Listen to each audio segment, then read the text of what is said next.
So Netflix's Quarterback just came out, and Kirk Cousins is on it once again, this time as a Falcons quarterback. So lucky for Falcons fans, they've had Marcus Mariota on it, and now Kirk Cousins, which I like these types of shows because it allows fans to get a better insight and understanding to what goes on a little bit behind the scenes. But on the first episode of Quarterback, Kirk Cousins addressed kind of the big elephant in the room, which is, can you give us a little bit more of a personal and real authentic opinion on Michael Penix being drafted after you signed with the team a few weeks prior? So here's what he said, and I want to share my thoughts on the whole thing altogether. Cousins said he felt a little bit misled when Atlanta took Penix that high. He said, quote, "Certainly, if I had the information around free agency, it certainly would have affected my decision." So certainly, it played a big role for Kirk Cousins picking the Falcons over the Vikings because he said, "I had no reason to leave Minnesota with how much we loved it there if both teams are going to be drafting a quarterback high." So he's more or less hinting at, if he knew the Falcons would take Penix and he knew the Vikings would take J.J. McCarthy, he would have preferred to have stayed in Minnesota since both teams are taking a young, rookie quarterback. I don't blame Kirk for this, and I think we knew this all along. Even if he never said it verbatim beforehand, this is no big surprise, right? I've seen a lot of headlines of Kirk Cousins says he felt a bit misled. And he's not wrong for feeling that way. He probably was misled. I mean, you got to think about it from his perspective. He got $100 million from Atlanta. They were clearly kind of whining and dining him a little bit. They were tampering, allegedly, contacting him before they were allowed to, things like that. There was some sense of urgency from Terry Fontenot and the Falcons to get Kirk Cousins. So I completely agree with the way Cousins feels about this thing. He was misled. You give him that much money, then you take a rookie quarterback a few weeks later in the draft, top 10 overall. Yeah, if I were Kirk, and if you were Kirk too, I bet you'd be a little bit irritated, to say the least. He also mentioned how Zach Robinson was the one who notified him about the Michael Penix selection, and it wasn't until Atlanta was on the clock, which that's perfectly fine for the Falcons to operate that way. If they want to go down that route, don't half-ass it, meaning hey, we're going to take a quarterback at number 8, but we don't want to piss off Kirk too much. So let's tell him a week in advance. No, then his agent is just going to leak that. And that way there's some public pressure not to draft Michael Penix because fans aren't going to be excited about that selection when you just signed Kirk Cousins. So Falcons got to do what's best for them, but Kirk's got to do what's best for him. And that brings me to the next point in this episode of Quarterback. Which, side note, I'm a little upset they didn't put me on this one. Not going to lie. It was pretty cool having my voice. And this sounds like super egotistical, but I don't know. When you're on a Netflix episode, you probably feel the same way. If you don't know what I'm talking about, the first season of Quarterback, Netflix borrowed some of the audio from Falcons Today when talking about Marcus Mariota. So that was the coolest thing in my life for a summer. But anyway, he talked about when he got injured in the Saints game when Peyton Turner sacked him, and he briefly popped up on the injury report, and then he played the Broncos game, which was a disaster.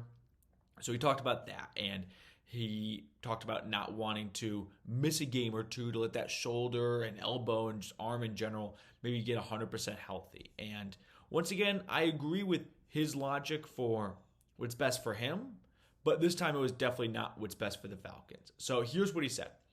The information I had at the time, I made the best decision.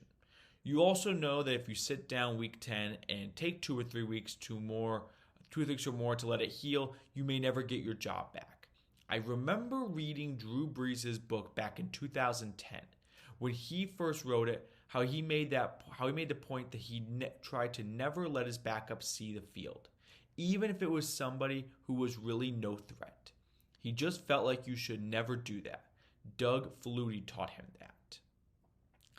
I agree with Kirk's logic for what's best for Kirk Cousins. It's not a scalding hot take to go, hey, if I sit for a week or two and the rookie Michael Penix, the guy taken 8th overall, plays half decent, they're probably not going to pull the plug on him and kind of revert his confidence a little bit. they'll probably just ride it out with him for the rest of the season. Now, is that what's best for the 2024 Falcons? No. Would you have liked to see Kirk be a little bit unselfish and put the team ahead of his own career? Yes, absolutely. If I were Kirk Cousins, would I have done the same thing? Tough to say, because I can't even imagine being in his shoes as a starting NFL quarterback. But probably not.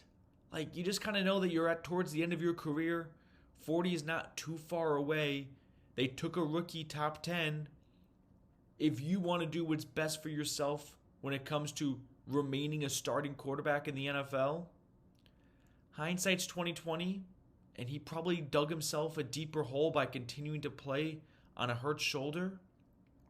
So maybe you could tell him, back then, listen, if you keep playing and you keep sucking, no team's going to want you as a starting quarterback next year, let alone the Falcons. So it's in your best interest, if you want to start ever again anywhere, to just shut it down.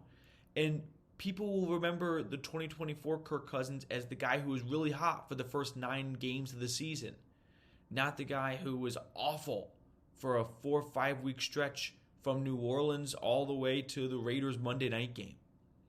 And that's a pretty good argument to make to him. So I understand both sides of that point right there.